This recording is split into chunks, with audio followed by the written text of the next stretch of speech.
Most of us are familiar, at least in broad terms, with the landmark decisions of the U.S. Supreme Court. Decisions like Brown v. Board of Education, Roe v. Wade, and others, which have fundamentally shaped the American political landscape. But how are those decisions actually made? Who bears the burden of proof, and how much proof is required to make a decision? This question is operationalized through the lens of the levels of scrutiny. In the simplest terms, levels of scrutiny refer to the standards that the courts use to determine the constitutionality of a government act, especially when individual rights or equal protection claims are at stake. These standards dictate the rigor with which the courts will examine the governmental interest against the rights or interests of the individuals affected. The level of scrutiny applied by the courts essentially centers on the question of what motivated the government's action. What's the purpose of the legislation or act? Based on the answer to this question, the courts will place the government's purpose into one of three categories.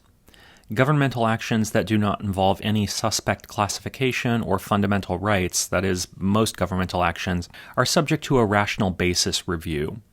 Governmental actions that impact gender are generally subject to an intermediate level of scrutiny. And governmental actions that impact a suspect classification or fundamental right, that is, laws that classify individuals based on race or ethnicity, or which affect fundamental rights like voting, privacy, First Amendment rights, and so on, are subject to strict scrutiny. The rational basis review is the most deferential standard towards the government. A law or action may be upheld if it's rationally related to a legitimate government interest. In such cases, the individual challenging law has the burden of proof to show that there's no conceivable legitimate government interest or rational relation to that interest. To defend the law, the government must only show that a law is reasonable and not arbitrary. The rational basis review is used to evaluate most laws and governmental actions, especially when they don't involve a suspect classification or burden a fundamental right. At the intermediate scrutiny level, a proposed law or action must be shown to be substantially related to an important government interest. Here, the government has the burden of proof to show that it has more than just a legitimate interest. It must demonstrate that the interest is important and that the law is a suitable means to achieve that end.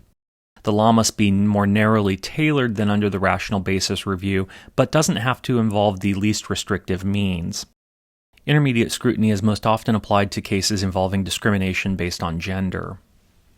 Finally, strict scrutiny is the most rigorous and least deferential to the government. Here, the government has the burden of proof to demonstrate that the law or action is narrowly tailored to achieve a compelling government interest and that it employs the least restrictive means to achieve that interest.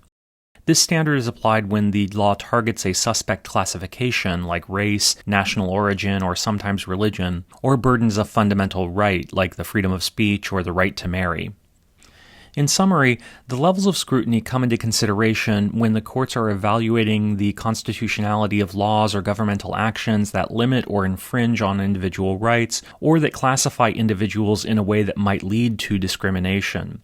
The more fundamental right, or the more suspect the classification, the higher the level of scrutiny applied, and the harder it is for the government to justify the law or action in question.